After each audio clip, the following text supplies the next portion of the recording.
It's actually not taking too long at all for you to get your voice back. You definitely sound a lot better today than you did yesterday. Yeah, yesterday it just sounded like my voice was coming out of like a couple of butt cheeks.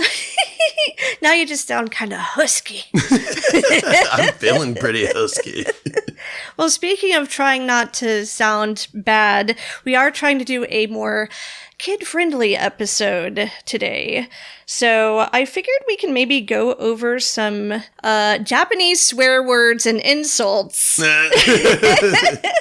Since, we're going to refrain from using the ones in English, just we got minor chilling, Well, I want our under 18 listeners and our under 18 interview subject to be able to show this episode to their friends. So we're going to kind of try to keep it on the PG-13 side, maybe. Yeah, maybe. So speaking of Japanese swear words and insults, I think the number one term that a lot of people probably already know, especially if you watch a lot of anime, is baka. Baka. Baka. And what's the one every time anyone gets beat up or beat down and they're all frustrated, banging their fists on it, they're like, kso. Yes, so baka actually means dummy, essentially. But did you know there is an alternative to baka? Huh. Aho. Aho. Aho. Yes, I thought you would find this interesting because that sounds very similar to a couple of terms in, which language was Kiowa. it? Kiowa. A couple of terms in Kiowa. If you say it one way, it's like saying hello, right? Yeah, no, it's thank you. So if you thank say, you. So Okay. you say aho, like that, like aho, that's thank you. If you say aho, that's kill him. Yeah. So be very careful about how you pronounce this Japanese insult in front of a Kiowa person. I know. But the interesting thing that I found, this is from kotoacademy.com, it says that while the two share the same meaning, it is used more in the Kansai region, while baka is used more in the Kanto region. I can see that. And if you say the term that's not as familiar in that specific region, it's considered even more insulting. Ooh. Yeah, so like if you're in the Kanto region and you say that someone's aho, then that's like deathly insulting. Ooh. The only Japanese insults, that I like growing up, the only Japanese I really learned was either from anime or from punk music or that one song! That one song! Kawo arata de no shitkoi. Yes! What does that mean again? It means to wash your face and come back again. Yeah, go wash your face and try again. Yeah. And I remember like the first, because that's a song by Gauze, from Japan. It's like one of the oldest hardcore bands from Japan. And they're one of my favorite. But I remember the first time I heard that, like outside of, that band was Battle Royale.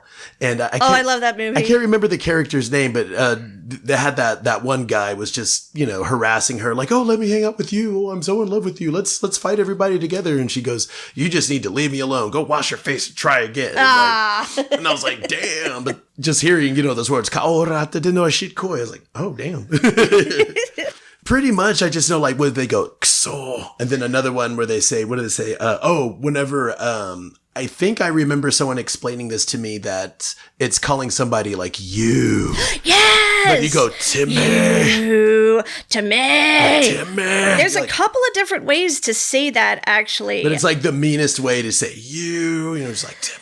Yeah, or you could just say, oh my. I remember, I think it was someone I went to high school with told me like Ki-sama or something like that was another one that's kind of along those same lines. Well, a lot of Japanese insults, from what I found in my Japanese insult research that I did for like 20 minutes on Google, is just using the incorrect honorifics. Oh, yeah. Yeah, like incorrectly calling someone such and such sama, or, Or just omitting the honorific. Exactly. If you were to go up to your teacher in Japan and just be like, hey, what's up, Debbie, then that would be like a deathly insult. Yeah. No, it's Debbie Sensei. And that's another thing I just want to make a really brief mention about is that whenever Gagamaru comes this weekend, we have to address him as Gagamaru Zeki. Gagamaru Zeki. Or Gagamaru-san. But Yes. Zeki, that's the proper honorific for sumo wrestlers, Okay. especially those who have reached the Sekitori status. Yes, I will try to remember that. Gagamaru Zeki. I really hope that I don't forget. But, outside of like punk music and, people that I went to high school with, I was talking to Brenda Velasco on like a couple of different platforms, and she found this account on Instagram called Kubota Music. It's like Kubota music, Kubota music. And it's this guy, he has like, guitar lessons, and he's, it's really funny, but he has all of these like really weird, goofy, and gross Japanese phrases. Oh my god, that's right up our alley. I have to check this out. So what are the insults? This one's great. He prefaces by saying, you could use this to knock your hot friends down a peg or two. Then it's like, omae busaiku da na. What does that mean? You're ugly. Well, you're not, but that's what it means. Scandalous. Omae busaiku da na. And then, oh gosh, what was the other one that Brenda sent me? It was hilarious. I seriously, I think I probably, squirted tea out of my nose, on this one. Okay, I'm going to butcher this, but I'm going to try my best. Onara washita toki unko wo morashita yo. What does that mean? Onara washita toki unko wo morashita yo. You sound like one of those language learning apps. Onara washita toki unko wo morashita yo. When I farted, a bit of poop came out. That's what it's supposed to mean. I might have mispronounced it terribly, but I tried. Oh, I'm going to use that one. Sumo Punx, Sumo Punx, Sumo Punx, Sumo Punx. Sumo Punx, Sumo Punx, Sumo Punx, Sumo Punx. Sumo Punx, Sumo Punx, Sumo Punx, Sumo Punx. Sumo Punx, Sumo Punx, Sumo Punx, Sumo Punx.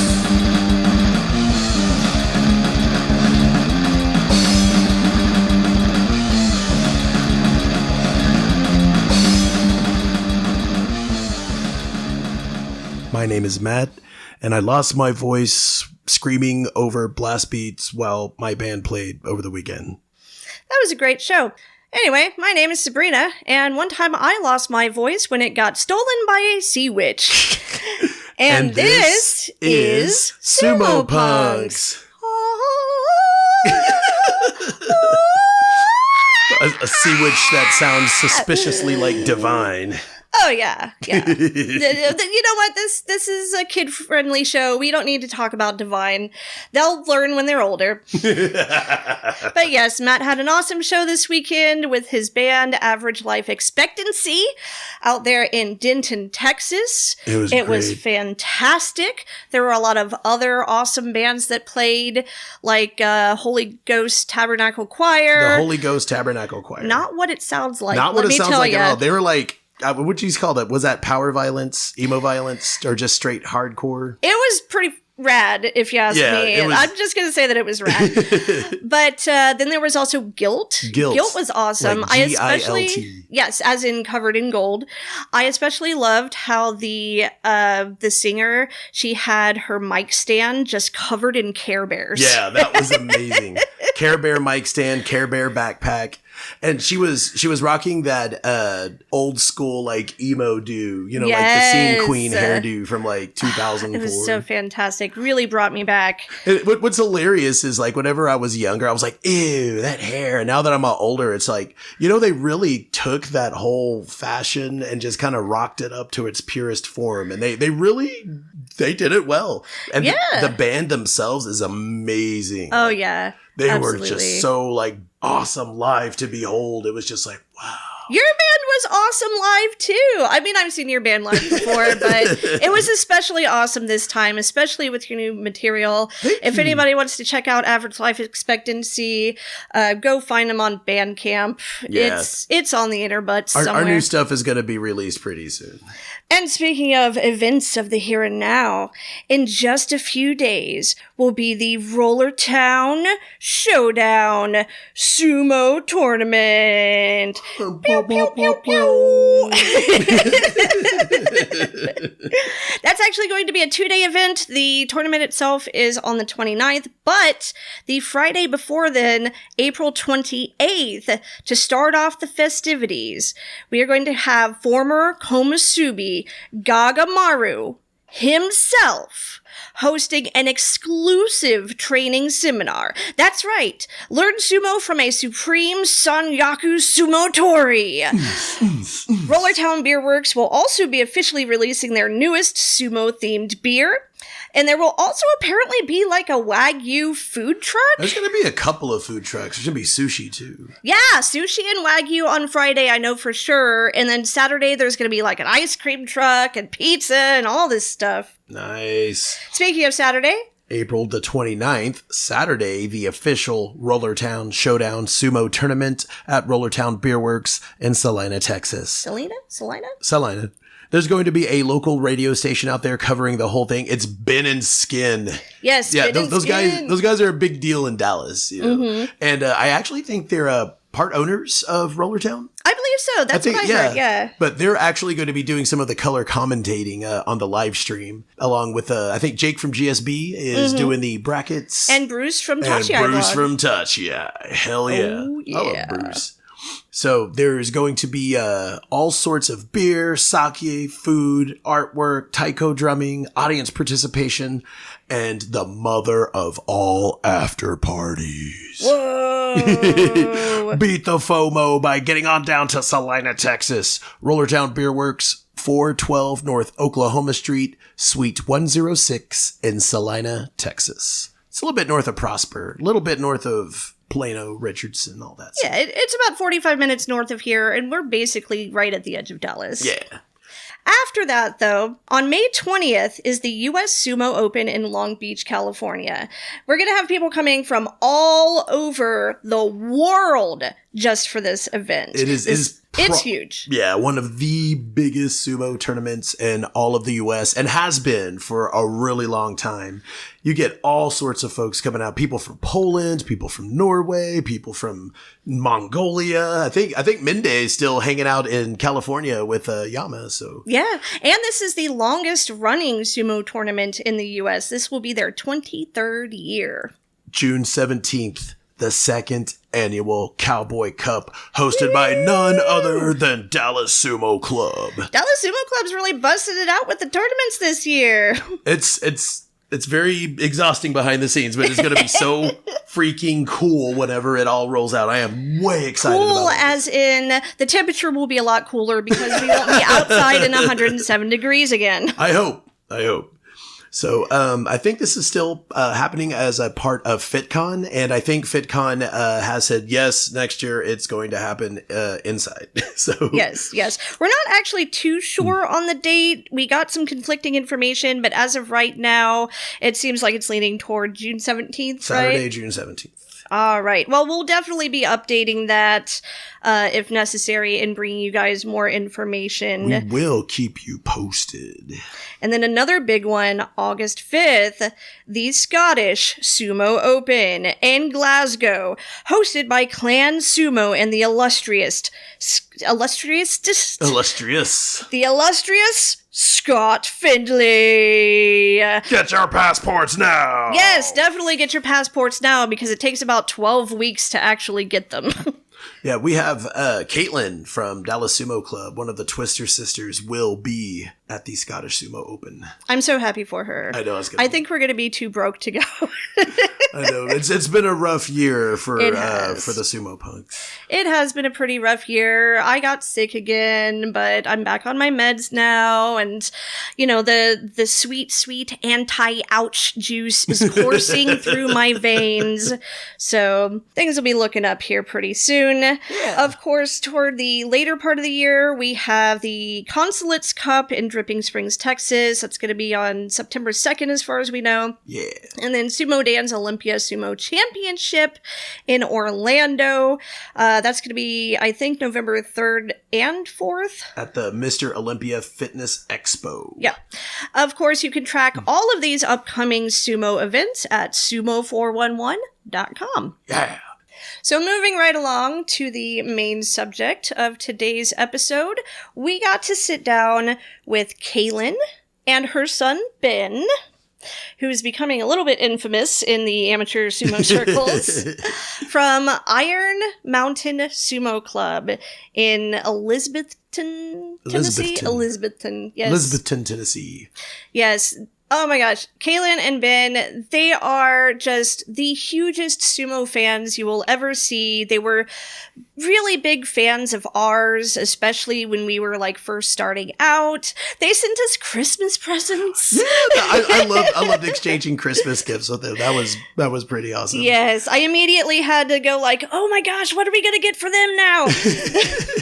But they are seriously some of the most awesome, genuine, excited, stoked folks about sumo you will ever meet in your life. It is pretty awesome. And it happened just like a lot of sumo clubs happen in the US. They were such big fans of sumo, they decided to start their own club. Yeah, and this is very much Ben's club. This is Ben's Sumo Club. Absolutely. No, he gave us the whole spiel about how he came up with the logo and everything. So we're going to be talking about specifically youth sumo, kids in sumo, how to get kids into sumo, how to support kids that are already in sumo, and just the juxtaposition of people under the age of 18 and the sport of sumo wrestling. Yeah. Art? Is it a sport or an art? It's both, actually. It's an artsy sport. Yeah, it's a very sporty artsy art. Now, without further ado, here's our interview with Kalynn and Ben and Kalynn of Iron Mountain Sumo Club.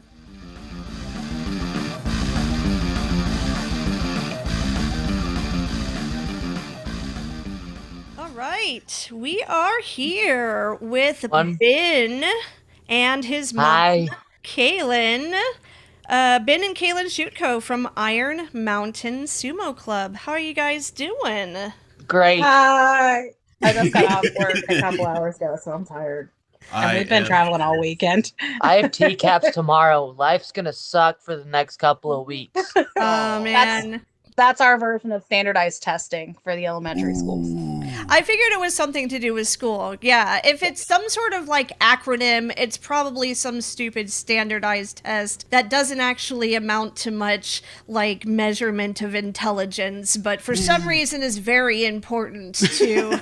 Because it determines how much money the school gets in grants. Oh, yeah. Yeah. Well, we are here with you guys today because you have had so many exciting things happening lately. You have become pretty well known within the U.S. amateur sumo circles just in the past few months or so. I think there probably isn't anybody in amateur sumo who doesn't know who Ben is, And Kalynn, I know you've talked to just so many people across the U.S. as one of the biggest supporters of amateur sumo in the U.S., I've got to say. So I kind of want to know, how all of this started. We're going to get into nationals. We're going to get into the World Sumo Championships in Japan in a little while. But I've always been really curious, how does a kid in rural Tennessee decide he wants to be a sumo wrestler? You're welcome. Elizabethton, Tennessee, was that Yep. right? Did I do it right this time? Okay. Yes, you did. Good job. All the Elizabeths. Do you want to So talk Ben, about how it? old are you? 13. You're 13, and when did you start doing sumo? 6 months ago. October. And why did you decide that it was sumo that you wanted to start getting into? Mom. So, Or Kalynn, you can answer for him. I think because I have the more descriptive answer, I'll take this one. I've been kind of obsessed with Japan since I was like 4. Fun story, it started with soap. Really? Because yes, my dad was in the service, my stepdad was in the service for 20 years plus, and my mom was in for about 15 before she got injured and had to get medicaled out. So at the time in the Navy, you could do Eastern tours or Western tours. They both opted for Eastern tours. So they both did like Japan, Hong Kong, the Philippines, all those places. So all of that stuff decorated our house. They brought back all kinds of stuff. So we lived in California. We lived on Treasure Island for a number of years. And then when they both decided to retire, Dad's like, I want to go home because he's from here originally. And packing up and then unpacking everything. He has carved soaps that were kind of like not as detailed geishas. So like you've seen the wooden dolls that they have just the barely painted on. You can tell what it is, but it's like the little dowel wooden dolls. So it was basically that carved as soap. And I'm like, these are really cool. We moved when I was 4, so we were unpacking everything then. And I was just like, where are these from? He's like, those are what I got when I was in like Osaka or somewhere. And so I'm like, where the heck is that? And that's kind of where it all started. And it's been an obsession kind of ever since. So fast forward this, and I tried to get this kid into anime and all of that stuff, and he's just like, that's cool, go on with life. And then I'm busy with Xbox, Mom. Yes. Pretty much. That is life. And then my niece actually ended up, we were watching Hinamara Sumo, and she's like, I wonder if they do events in the US. And I'm like, I doubt it. And she's like, I found the World Games. And so we went to Alabama, which luckily enough, my brother and sister-in-law live in Atlanta. So it's a 3-hour drive from them to get to Birmingham. So we went, and it was this giant spectacle. And I'm like, we have to go to all the events. We have to go to every freaking thing. So absolutely. The next event after that was the Iron Wave event. We weren't able to go down to Florida for that. But the event after that was the Viewer City event. And I'm like, ooh, they're going to have a doyo. They're going to have a freaking doyo. And so I debated for weeks on going because Michigan's a 12-hour drive. Oof. And it was a week before the event. And I was talking to one of the girls at work, and she's like, you know, you're going to totally regret it if you don't go. And I'm like, yeah, but it's a 12-hour drive. She's like, you'll figure it out. And I kid you not, I tell Katie, who is that coworker to this day, that it's all her fault that we're doing all of this. And she's like, I know, I love it. It makes me so happy. So it was the Tuesday before. I called my dad because he lives in Ohio, which is it was literally 6 hours between. So like our midway point, and I was like, hey, are you going to be home this weekend? Yes. So I was like, we're dropping in literally to sleep and then to drive the rest of the way. So we did that 12-hour drive in a weekend. Drove up, spent the night at Dad's on Friday, like woke up at 5 o'clock in the morning, Saturday morning, drove the rest of the way, showed up, and I was like, we're here. But you can't guess what I did that whole entire drive. What's that? Slept. That's Good boy. That's where Good the boy. start of all of those pictures I have online of these are our Ben's like travel sleep photos have started. And I think Matt actually messaged me because I want to say I was like, as soon as we started traveling, I'm like, I'm going to this all over everything. And Matt, I think you actually messaged me and said, hey, are you there yet? And I'm like, yes, see pictures. We're here. I do remember whenever you responded, it was just like a pan of like the entire like tent area where the dohyo was. And I was like, ooh. Yes. And so we're sitting at the event and like the match is starting everything. And Ben's just like, well, this is kind of cool. And starts hanging out and then goes and starts talking to people.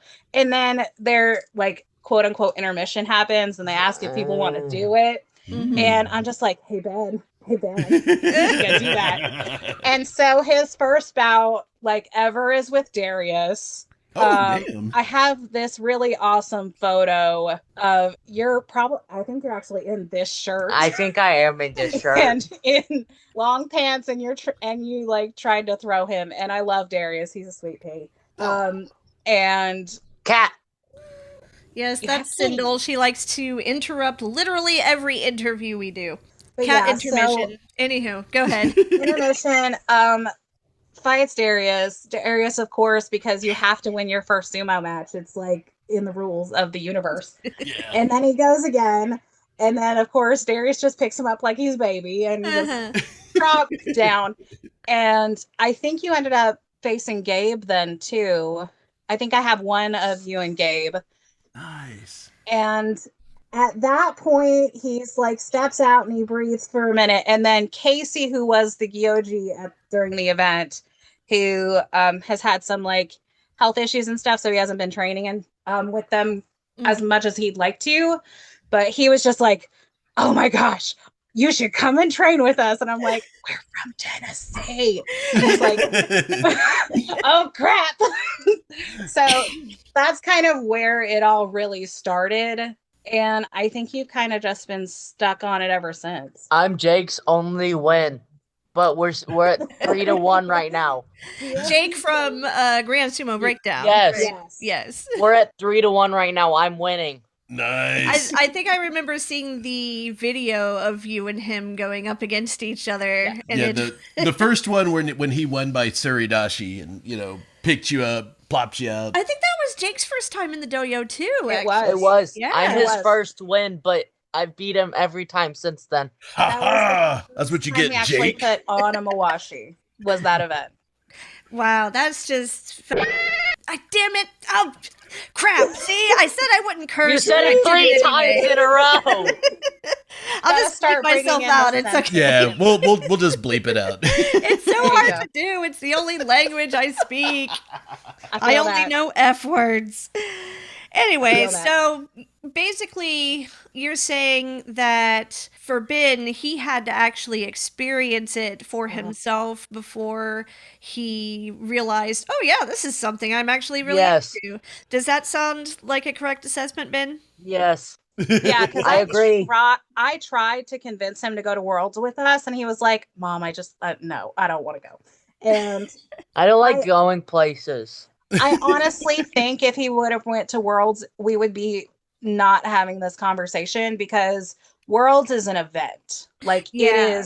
it is an event for the world teams and then the spectators. Mhm. It is not a like get people into the sport kind of situation and drag people on the dojo and like Yeah. for a lot of people, yes, seeing it will like put something in you and pump up your blood and stuff. But for others, it's you have to experience it and do it to get into the sport. It's like every other sport I do. Yeah, you have to actually feel it, touch it, taste it to do anything with it. But Kalynn, you said that your niece did go with you to Yeah. Worlds. Is that right? Jen. Yeah. She That's was the Jen. one that really started getting into it first. I'm sorry, what is your niece's name again? Jennifer, So she's our heavyweight. right, and I've seen pictures of Jen on your Instagram and various other social media. And we've done commentary when she wrestles. Yep. Yeah, absolutely.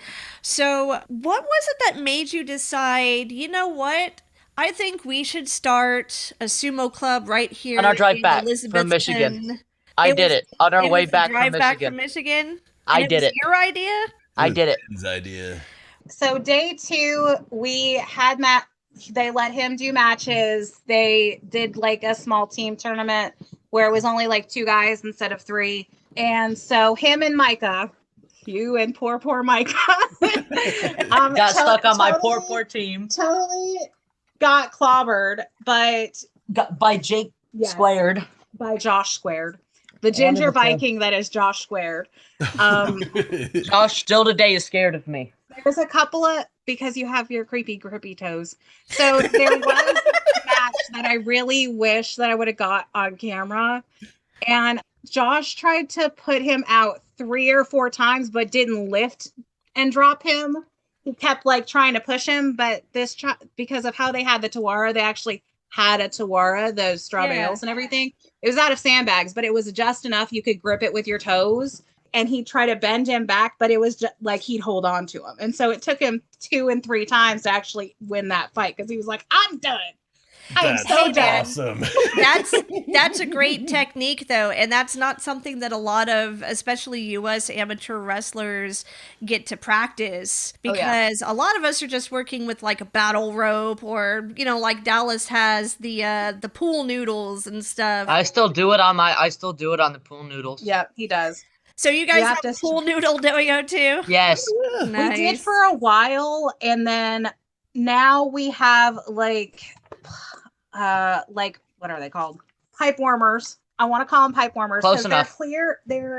They can go around the pipe, so they're cut down the middle. So we have it strung around battle rope, so that you actually have a Tawara that you can set down, and it won't necessarily move right away. Because that's a lot of the issue that we have in the amateur scene is we have all those pool noodles, and they're great, but the problem is they move too much. Yeah. Like they're not a stationary thing. So that's like, if you put a little bit of weight on it, then normally it doesn't move as much. It's still gonna move. There's no way to not have it unless you have it strapped down, but it gives it a little bit of extra. So you can do a little bit more of that work.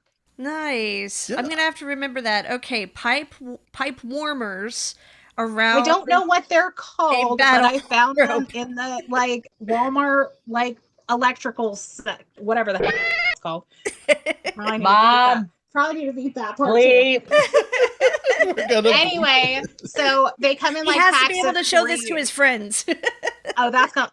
They all know me well enough to know that they shouldn't listen. Oh, okay. Oh, okay. But I don't know what they actually are. Pipe fitting, whatever the fudge. They're basically they're chopped up fancy pool noodles that have a little bit extra in them. That's what they are.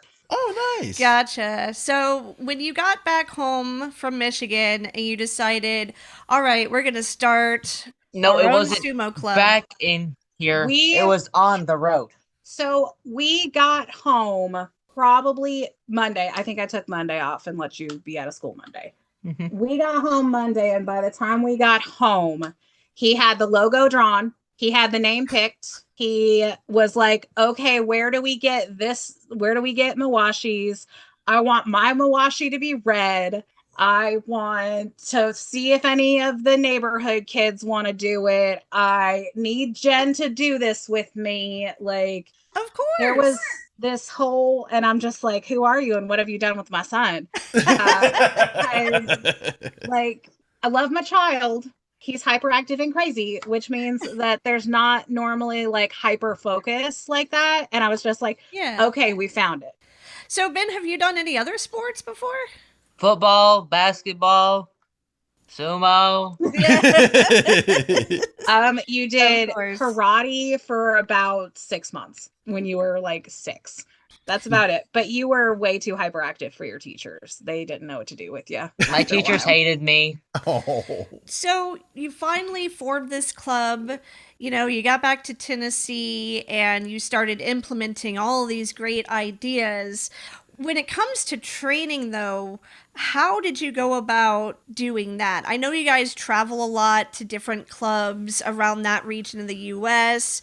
and train with the Raijin guys and some of the other ones that you've been to visit. I can't remember them all right now. Our practices are normally slower than most people's practices because we come back from those practices, and I start to hurt a lot because of those practices.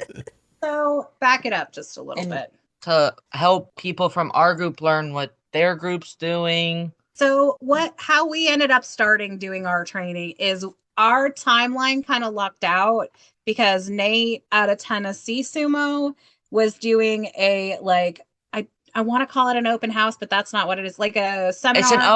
It's an open sumo house. It was Open a seminar. dojo. Open dojo. Close enough. He did a seminar maybe 2 weeks after we got home, maybe a week after we got home, something like that. So it worked out really well for us because him and Dylan Biggs, who is out of Ohio Sumo, basically helped like run it. And so I was like, okay, we can follow all this stuff and this is what we do in practice. So they ran through how practices normally work.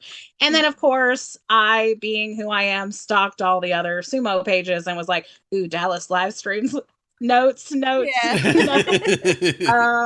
And then a couple of the other groups started live streaming. So it's like, okay, these are what these guys are doing. And then watching Dark Circle every once in a while when I'm able to catch them, because they normally do the weekend streams and it's like, it's Sunday afternoon, I need a nap. But yeah, like that's whatever when I it's time can to sleep catch, in. it's like all the notes and everything. So that paired with what we could pull from the Tennessee group is kind of how we started doing our practices. And then I think we were maybe barely a month in, and I was like, Raleigh's only 4 hours away. And I think I messaged the guys, and they were all like, yes, bring the child. The child. Bring the child. And I think I just heard the Mandalorian theme song start playing in the background. Right. Pretty much. And so at this point, we probably average a trip up that way about once a month or so, just for like extra practice. And they normally do like their open practices on Sundays. We do our practices on Saturdays. So it works out so that even if we've done practice, if like any of our guys kind of feel like they need extra or want to go, it's just like, okay, we're leaving at this time in the morning, or we're leaving right after practice and doing an overnight, or whatever is going on. So Gotcha. So it's kind of been a combination of just studying online what the other groups around the country are doing, and then getting out to North Carolina and, you know, whoever else in the general area you can train with when you can. That's actually, that makes sense, you know, being in the area that you're in. I'm sure there's not a lot of people around there who really know the first dang thing about sumo. I mean, Everybody from here just thinks it's fat people clashing together. in diapers. That's what we And do. diapers. They Fat are guys in diapers. diapers. You no, know. always the diapers. Are there like specific techniques that you guys work on? Like, Spinny circly leg picks. okay. No. The I just correct gave you half of our answer stuff. is no. Honestly, because we are newer and most of our guys haven't done sumo or a lot of martial arts. It's a lot of the basics. It's a Okay, lot fundamentals. Yes, Gotcha. because you have to have a base before you can build on your base. So it's a lot of shikos, it's a lot of seriashis, it's a lot of butsukari, and then it's, okay, let's do a couple matches. Where do you think you went wrong? What could you do different? But yeah, it's a lot of working on the fundamentals, especially considering like most of our guys don't have any kind of, some of us don't have athletic backgrounds at all, and then some people do not. I didn't say you. Don't look at me like that. me funny whenever you said it. No, it's okay. He said he's done football and basketball and karate and stuff. Yeah, That's fine. But We know what he's all about. I'm more thinking of one of our other guys, Josh. Love him to death, but he is not the most athletic human being. But he's doing just fine. He tries his best, and that's all we can ask for. And then I love Jen. She's awesome, but she is also not the most athletic human being. So it's a lot of that. It's, you have to have the base before you can start pulling some crazy crap. Like, yeah. some of the stuff that some of these guys can do Like is me. amazing, but it's really, you have to have the fundamentals down before I you can do some start. crazy stuff. Oh, we know you can do some crazy stuff. Ben. Even with just basically, you know, working on that foundational approach for right now, at least, it sounds like you guys have been doing pretty good for yourselves, because at nationals, you were, I think, the only club that had more than one youth competitor who had qualified for the World Sumo Championships in Japan. So you guys are going to Japan October 7th through 8th for the championships. And that was because of how Ben and Josh performed at Nationals this year, which was awesome, by the way. We were sitting here in the living room watching the whole live feed, and man. Yeah, all 9 hours. All 9 hours. To everyone's credit, it was 9 hours, but we had, I think they ended up with like 75 people show up, if not more. And we had more, over 300 matches. Yeah. We hit over 300 matches, which is insane. Yeah. 400 matches that day. And then we had, I think somebody said we had the highest youth turnout that we've had in like 10 years. Awesome. Right? And usually we'll, like, from my understanding, at least from prior years, and if you've gone back and looked at any of the records and stuff, we'll have like 1 or 2 people show up. We had Josh and Ben. Harry was there. Damian from Salt City Sumo. What up, George? And Josh Clemens' daughter. I am so sorry. I cannot remember what her first name is. Do you remember what her name is? Ray? I think her name was Ray. I think it was. That sounds familiar. Yeah. Yeah. I want to say it was Ray.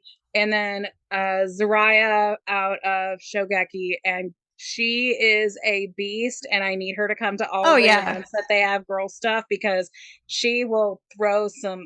She's amazing. I remember. She's very impressive. And she very, very much like figured out really quickly how to use that to her advantage. Yeah, and she's one of the ones that's going to be going out to Japan as well, along with, and she's from Shogeki, right? I believe she's from Shogeki in Houston. Perry from Mighty Eagle Sumo Club in San Antonio also qualified for Worlds in Japan.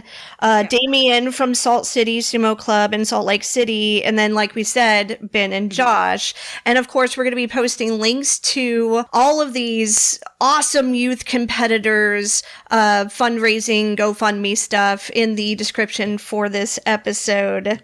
But I'm kind of curious, though, are there any specific sumo wrestlers? And this is for you or Ben. Any specific wrestlers, either pro or amateur, that you look up to, or that Ura and Edo Bar. Ura and Edo Bar. Oh, So Ura. Pro, he loves Ura. And then Edibo from Raijin. And then you have a Toby towel up on your wall, so you kind of have to say Toby. Toby Zaru. Yeah. Door supremacy. He is not the tallest man in the world. He is not. But yeah, so I hardcore started watching like pro sumo in the last year and a half. Randomly watched it throughout most of my life when you can find it, because of the era that we grew up in. But like when I'd watch Basho's, he'd just come in and be like, okay, who are those two dudes? And it's just like, it's this person and this person. He's like, oh, well, that's interesting. Then goes on with his day. And he's just like, okay, what are their names? I'm like, oh, this is Toby. Toby Zaru, he's the flying monkey. He's like, that's me. Because when he was little, he was always a monkey. We always call him monkeys. So Toby's his dude. And then Ura, just because he's Kirby. Like, he is a bouncy, I have his like Mawashi. magical. Yes, you have his Mawashi, because the red did not turn out the way we had hoped, but it worked. It does. It looks good. If you look at it on camera, it looks amazing. Right? It does. And then more pink Mawashis. Well, and then the nice part is, like, all of my guys, we've dyed all of their Mawashis, so it's very easy to pinpoint my kids, all of my children's. Because That's smart. I love my niece.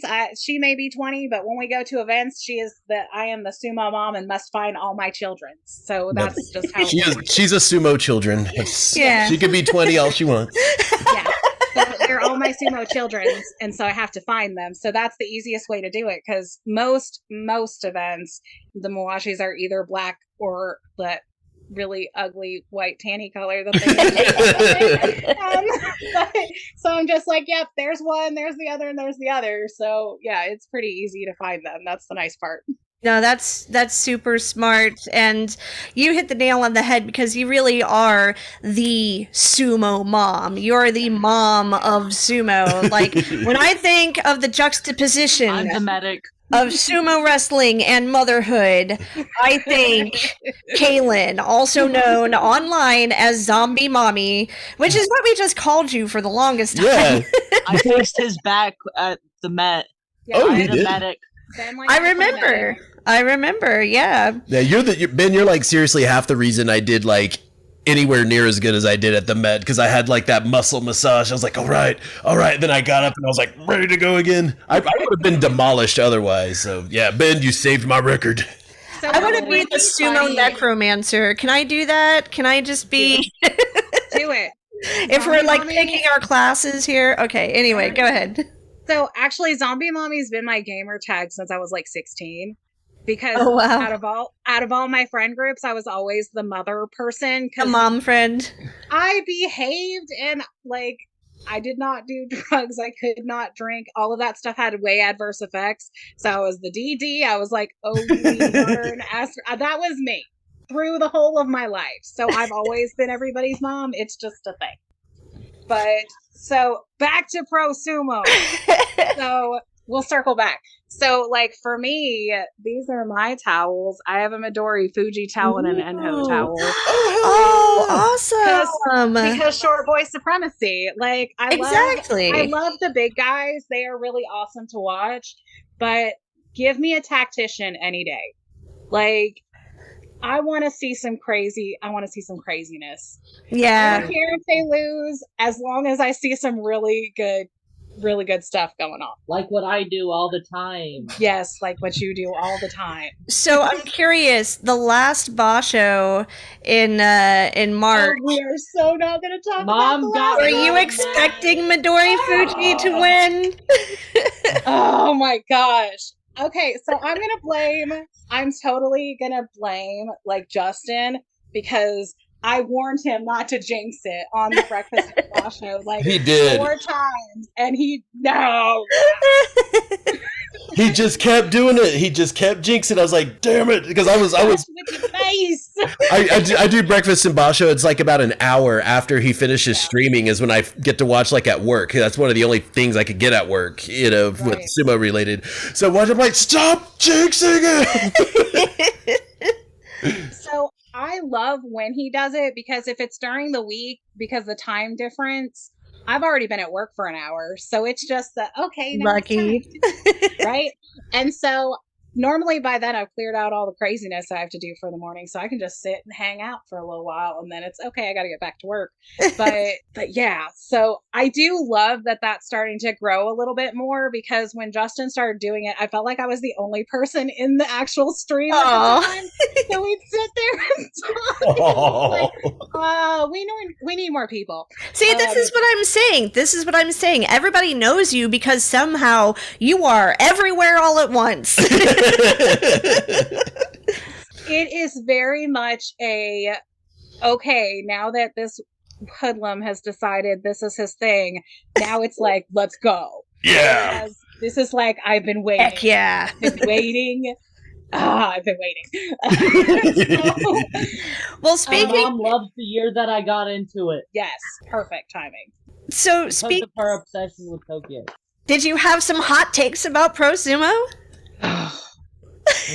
So I listened to How would you do that? the interview that you guys did with Noah Tali. Yes. Oh my gosh, That was a fun much one.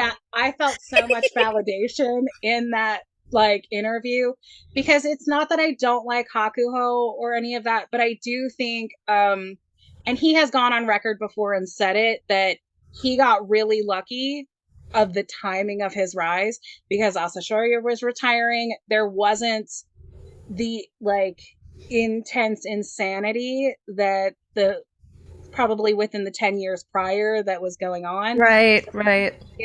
He has gone on record before and said he was very lucky for his timing. So I get that everybody's like, he's the GOAT and all of that stuff. And on record that it, like, if you strictly look at numbers, I can agree. Mhm. But I want to say at some point I was watching an interview with Konishiki, and he was talking about like if it was 10 years before, he doesn't think he would have anywhere near the record that he did have, just because of who was in the top and how. Oh, got so much validation. Wait, Konishiki was saying that?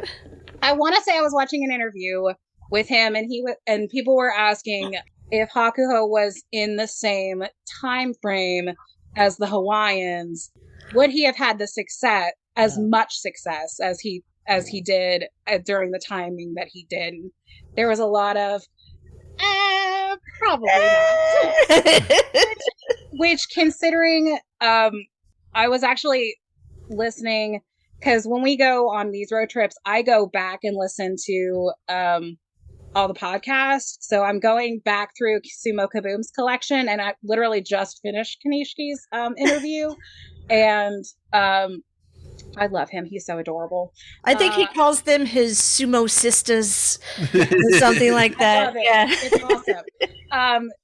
But when the major surge of foreigners were starting to come into sumo, there was like an excessive shift in how wrestling really was done. Yeah. And so I really think Hakuho was at the end of that surge in the change versus being at the beginning of it, where it was such like a powerhouse, like change in strategies and shifts. It is here nor there, but Shirano Fuji will always be my favorite no matter what. The Wolf is like, not only because he is such a powerhouse, like that man molded his body. I'm trying to mold my body like this. Like molded, and you can see all that hard work, and it's So Ben, you want to grow up to be Chiano Fuji? Yeah. I already told him that's what he needs to start doing, is watching all of his matches. Like, go back. I agree. I'm there with my traps. Yep. You and your funky muscly legs. He's at 13. I have never seen a child that is like as creepily muscly as you are. So, I wouldn't want to get in the dojo with Ben. I can tell you that right now. Damn! Look at those Holy guns! cow. So I put them online this morning, like some of practice from yesterday when we were in North Carolina, and you can, like, his back muscles are just starting to get like super defined. Ooh. And like, even when like he gets thrown out, you can see all those, and I'm just like, you're my son. This is getting a little weird. It's just a little creepy because you're my kid and you're just so extra muscly, and I am so not. It looks so much bigger on camera. You're turning into Baki. So bad. But yeah.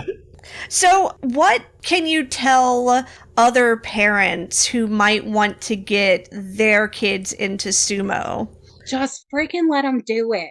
Yeah. I'm in a ring. Do it. Okay, so everybody's like, I get a lot of praise for just taking him to things, and oh my gosh, really, kid? I'll wait. You may need to edit that part.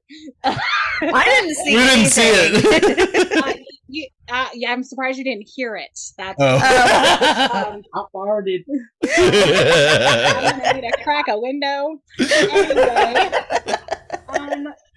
It's okay. We've been sitting here farting on each other this whole time.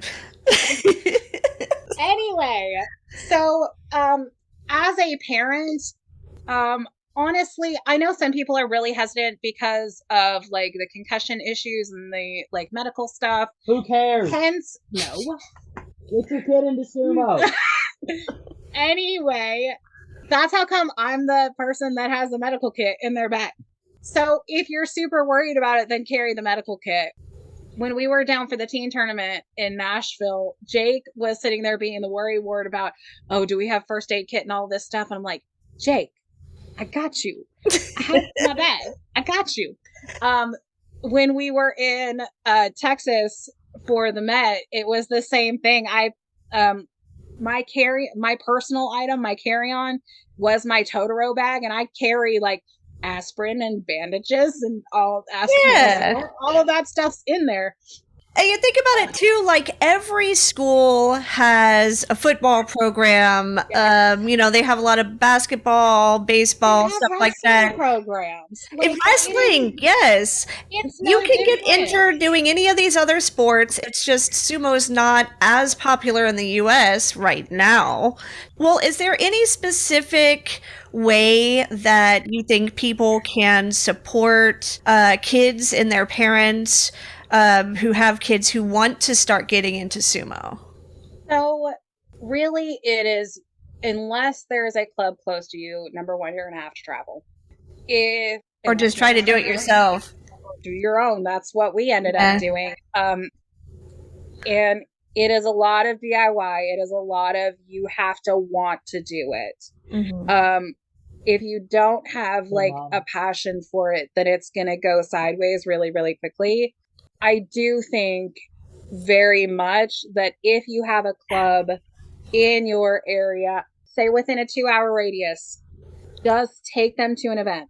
Take them to an event, and if the club is worth their salt at all, they will do what they can for the kids that show up. Really, they will. We did 2 road trips this weekend, and In a row, we were I in died. we were in Nashville on Saturday and then North Carolina on Sunday. Dang. It's what you do. So we went to Nashville this weekend to help Nate because he was doing his first demo. And one of the things that I really wish we could have done, and I don't think we did a bad job at it, it was try to engage the kids. We'd sit there and talk to them, but they'd all be like, I don't want to get in there. Those guys are big and scary. And I'm like, Ben's not that scary. And then he'd like make mean faces at them. And but we had a couple of like guys jump in that was really cool, but the kids get more interested. And so you have to pull on that. You have to engage in that, or else they're going to be like, well, that was interesting, ta-la-la, and go on with their day. If they seem interested, you need to talk to them. You need to see if they're from the area. If they're not from the area, can you pinpoint? So I got you guys some promo because a couple people said they were there from Texas and they kept saying where they were from. I was like, there's a club there. There's a club there. Awesome. People were saying, yeah, we're from this part of Texas. I'm like, there's a club there. So it was really interesting. So you have to engage, and like, yes, you need to talk to the adults, but we have a lot of adults. We need to try to pull. Honestly, his age is kind of perfect because it's at the age where you're already in a slightly more developed stage anyway. Yeah. I would love it if we had like the 8 and 9-year-olds and started like a league of like itty bitty like muscle. Yeah. They do have some on the West Coast. I have seen them, and they are adorable. But we don't have them anywhere else, and they're like so like that's one of my favorites to watch for like the Europeans is like the under 10. Yeah, because they are just mean, and it's European.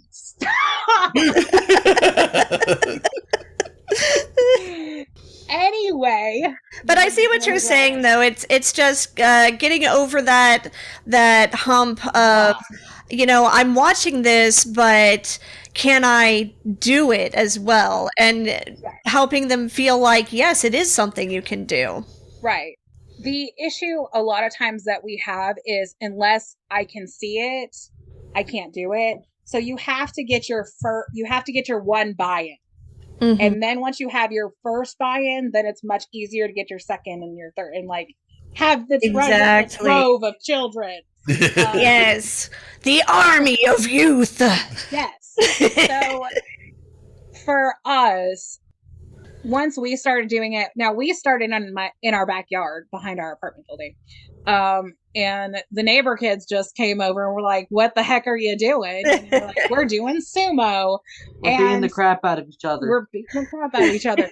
And so they would, we had 2 or 3 of them who would end up coming over and hanging out and like doing some of the basics with us. But Their parents separated, so it's like Oh. 1 weekend here, 1 weekend, like, so there's not on a consistent basis, but they'll still come over and beat the crap out of everybody because it's pretty fun. But that's what you have to have is you have to have the initial person, which is this crazy hoodlum. What? I didn't do it. You exist. That's what it I is. never do that. But you have to have your first like buy-in person, and normally, at least in the communities that we have, usually it's somebody's kid. That it's just what it ends up being. Is it ends up being somebody's kid. Well, if you can have that, honestly, we need some sumo birthday parties because then we could like that would be fantastic. So you have your kid and you just don't tell them what the party theme is and just tell them to wear shorts and like a compression shirt and they just show up. And so then you get all your kids' friends to just try it. And then if they like it, they like it. And if they don't, hey, no skin off our teeth. You can watch the other kids beat the crap out of That is a clever idea. I love it. The issue that we have a lot with our area is the thought process of that's just weird. But of course, we live in Hodunk nowhere. So yeah. I mean, even living in a big city, sometimes you still run into that, you know. Right. Well, and the other side of it is you guys have, like, Texas has an Asian population, an Asian community. We don't. We have our Asian population. Our Asian population is sailors who come back with their Filipino wives, and that's our Asian population. Oh, yeah.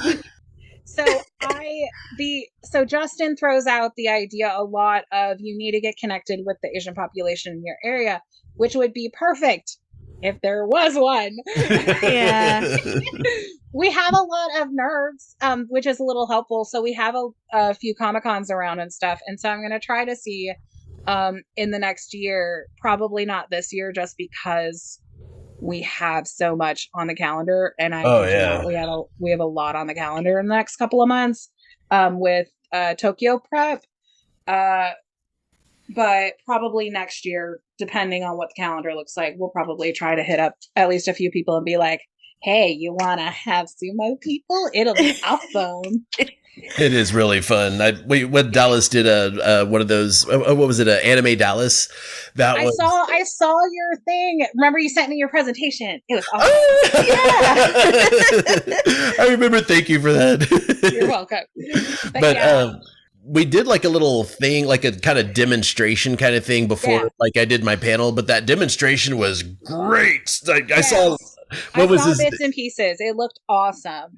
It was just so cool watching Chad New from Dark Circle like fight Vegeta. It was magical. I keep telling people the American weeb is an untapped market for sumo. It really is, especially considering like if you are trying to build your club up more for like your numbers. Really doing the conventions, even if it's comic book convention, like any of the conventions would be awesome because that's like your prime target people is a lot of times you want them to have some kind of martial art background. Sometimes, not always. Yeah. But you want them to have somewhat of an understanding of they don't always have to, but you want them to have some kind of understanding and respect for the culture because you are a visitor in that culture. Yes. You don't own it. It is not yours. Nope. It is thousands of years of tradition and you have to respect that tradition. And you are a guest in that tradition. Yes, you are. And if you don't, I hate to say it, I as a person am kind of writing you off. I love Kyle and I love that Kyle sees it a lot more for the athletic side of it, but he doesn't scuff what it is. And I know some people as athletes do that. And it's like, but there's so much history. There's so, like, if you deep dive at all, there is so much history. Yeah. It's just, it connects so much of Japanese culture. And we love you. Unless you dig into sumo, you don't see any of that from the outside of it. True. Right. Very and true. understanding some of that culture and that history can even make you better at sumo. Right. You know? So how would you suggest people support some of these kids that are already doing sumo, that have already taken that leap into the dojo to become great sumo tori? Well, I'm gonna go the really easiest way first, which is go donate to all the GoFundMe's and Yes. help us flip and get to Japan. Yeah. Number 2, go to the events. Literally just go be a fan of the people. Yeah. So at the Met, there was a guy, and I want to say it was his wife, who had like his face on the little fan paddles. I don't know if you guys remember seeing him in the corner. Yeah. I do remember that guy. We could make some cool ones of those for the kids. So like if you're a fan in the stands, like That's a fantastic idea. Awesome. Right. And then when the kids are like, when the matches are going on and stuff, and of course all of those are live streamed now, you just be like in the corner with them and try and like camera and be like, just be everybody's fan. It would be super cool. That would be awesome. Oh, hell yeah. Dude, I think more people should be bringing signs to like the local sumo tournaments anyway, like they do in Japan. You know, people will have like their homemade signs. Sections. Yes. I'm gonna start doing that. I need some poster board. Right. So when we were at nationals, I don't know why, but like there were people in the stands, but no one would hoop and holler and all of that craziness. So everybody who knows me, if you listen to the majority of the live streams where we've been at events, the one yelling is me. The one that you can hear very distinctly is almost always me. So I'm everybody's cheering section. So we need to have like everybody have their own like little random cheering sections. That would be fantastic. Oh, hell yeah. Oh, yes. So it's like, yes, you need to go donate and all that stuff, but really attend events. And then make sure the kids, like, part of it is one of the most exciting parts of it. By like just being a fan in the stands, like yelling and hooping and hollering and all of that stuff, because that's the only way, really, unless you are a kid wanting to do it, or you are the parent of a kid wanting to do it, or an uncle or guardian or whoever the heck it you really are. boosts your confidence, you know, to hear people like cheering for you. So especially for these kids that are just trying it for the first time, I can imagine how that would really help out. Exactly. So it's a lot of you. One, even if they don't have the confidence to do it, it's if you hear people go, "You can do it, you're awesome" in the background, like that's gonna boost so much and just be like, really helps. Right? Yeah. It does. It's super awesome. Because Sharky Marky out of Marky. Yeah. Marky. So Mark Jones is now officially Sharky Marky. Hey, get it right. It's Mark Jehonahess. That's not Jehonahess. Mark Jones out of Gorilla Sumo Bay now is Sharky Marky because he was walking around nationals with a towel that his kids gave him. It's a dolphin. It's a shark. It's a shark. He thought it was a dolphin. It's a shark. So that's what he was saying whenever he was doing his matches, because Ben's his coach. Ben's been his coach since we went down to the Ronin event. And he's just like, I could hear him yelling at me in the background, so I knew I had to do good. So it's stuff like hell yeah, like that. Even the older dudes that like we have to have butts in the stands. You have to have some. Yeah, it is a completely different feel when you have an engaged audience versus either not engaged audience or like no audience. Yeah, it is a completely different feeling, and so butts in stands is like number one. Really, yes. In general, but especially for these kids. Yes. But, you know, you're hearing this from the #1 U.S. sumo fan. So this is good advice. Sumo mom. You want to support sumo. Yes, sumo mom, the #1 sumo mom, #1 sumo fan. #1 sumo-er. Well, that actually brings me to one of our last questions here. Kalynn, when are we going to see you in a Mawashi? Never. Probably never. I have, a few people know this, I have nerve damage in my back. And so... I think you mentioned that when we were in San Antonio, actually. Yeah. So I've had COVID twice. The first time I had COVID, I was in the hospital for about a week. The it was really disgustingly full. I literally laid in a closet for about a day. Right? It was awful. So when they finally got me in a bed, I literally, I think it was like day 3, I was adjusting my hips because they were in so much pain, and I had a shot of pain from about my hip to my kneecap. That was in October of 2020, and I still have residual pain. Oh, wow. Damn. Yeah. So Ben's we were in COVID. Ben, you're a carrier, we know. Anyway, so, all these kids are little typhoid Marys. But yeah, I've heard before that COVID can cause nerve damage. So I'm wondering if that had something to do with it. It is.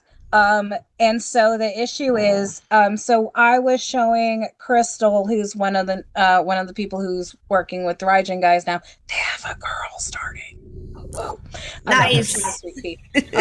I was showing her how to like do shikos properly because she was driving me crazy because her And form she was hurt wrong. herself. And again. I got about 10 done, and then my leg started to vibrate. So I'm like, I have to stop. Time to So, sit down. Yeah. well, I need to just not move for a minute. Laying down works better. Sitting sometimes hurts. So when we go on these drives, right, these really long drives, I have like extra awesome like lotiony stuff that goes on my back so I can keep going. But yeah, it gets really, really bad sometimes. And so where you don't know day to day, it's not feasible. I can coach all day long because I can sit and I can I'll show you once, and then if it hurts, I will sit down.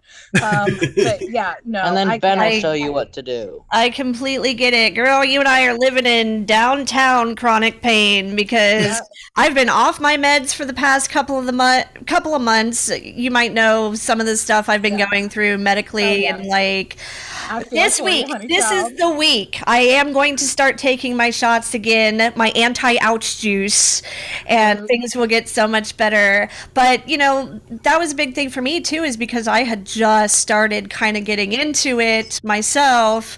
I put on the mawashi a few times, and then my body just completely started falling apart. But hopefully soon I'll be able to kind of, if not do bouts, that at least do some of the exercises, the shiko, the suriashi, and whatnot. So I really hope that, that you can start healing better too. And it's up to you if you actually want to start doing sumo, but at least start feeling better, because I know what that's like. I think for me,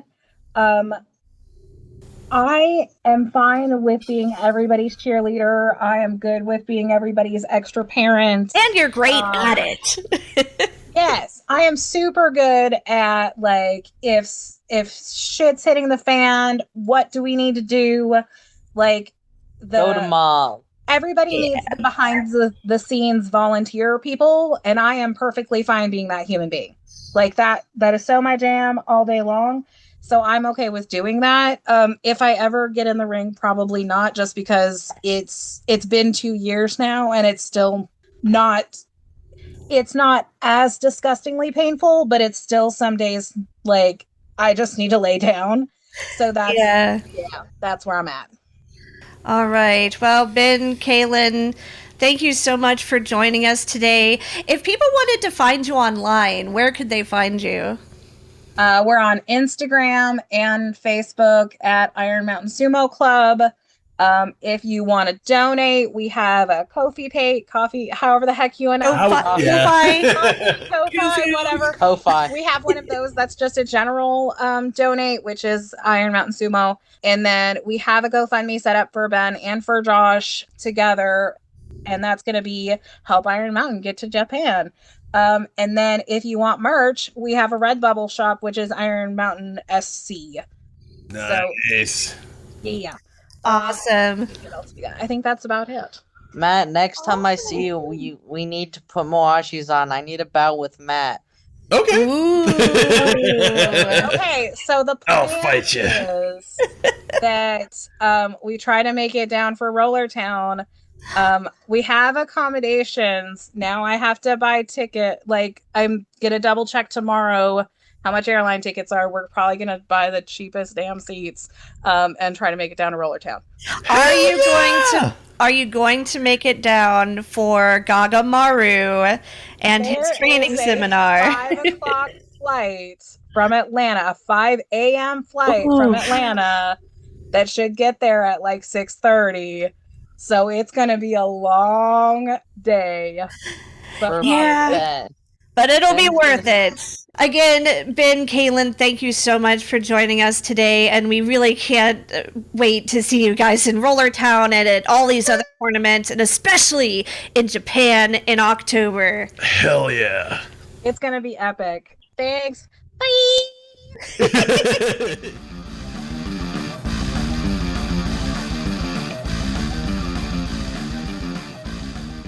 Man, that kid sure does have a lot of energy, doesn't he? He does. And he's going to be expending a whole hell of a lot of that energy at Roller Town. Yes, the Roller Town Showdown Tournament in Salina? In Salina, Texas. That's going to be this Friday and Saturday. The actual tournament itself, of course, is on Saturday. But if you want to get some like private lessons from Gaga Maru himself, show up on Friday. Yeah, Friday morning at 10, I believe, is whenever the Gaga Maru seminar starts. It's either 9:30 or 10. Yep. And then on Saturday, the actual competition begins at 11 a.m. Central Time, and you could catch that on the Dallas Sumo Club YouTube channel. Yes, and not only that, but there's going to be tons of great food, other great entertainment. Apparently there's going to be all kinds of fancy artworks and stuff. Oh, taiko drumming. Taiko drumming, yes. There's also going to be Dallas Sumo Club is being part of a beer release. Yeah. Apparently it features yuzu as an ingredient. Chikara biru. Yeah. That's going to be pretty awesome for those who imbibe. And I will be running around doing little behind the scenes interviews and getting sneak peeks at stuff that's not going to be on the live stream. So keep an eye out for that. I haven't decided if I want to do that on YouTube or Instagram yet, but I don't know. You'll know when the day comes. We'll spread the love. Yeah. Besides that, you know where to find us online. Of course, Instagram, of course, YouTube, but also Facebook and Twitter. But if you use Twitter, look up Punx Sumo, because I fucked up the Twitter. Quick segue. Jake from GSB has stated that they are not, in fact, what was the TV show that I said that they were? Red Dwarf? So Jake from GSB said they are not Red Dwarf and instead insists that they are the IT crowd. Okay, that's a whole other thing about like assigning each sumo podcast its own British sitcom. Yes. Anyway, just go on the internet and look for it, okay? Yeah. If you really want to know. Of course, if you like this episode, give us a rating. It helps other people find us. We have added new designs to our Redbubble store. And so check that out too. I'm going to be handing out stickers and all kinds of fun merch at the Roller Town tournament. So, you know, maybe you'll be lucky and be one of the people that gets a sticker before I run out completely. And we got a Kinsho banner too. Oh yeah, we did get a Kinsho banner. Yeah. All right, that's the show. We'll see y'all later. Bye.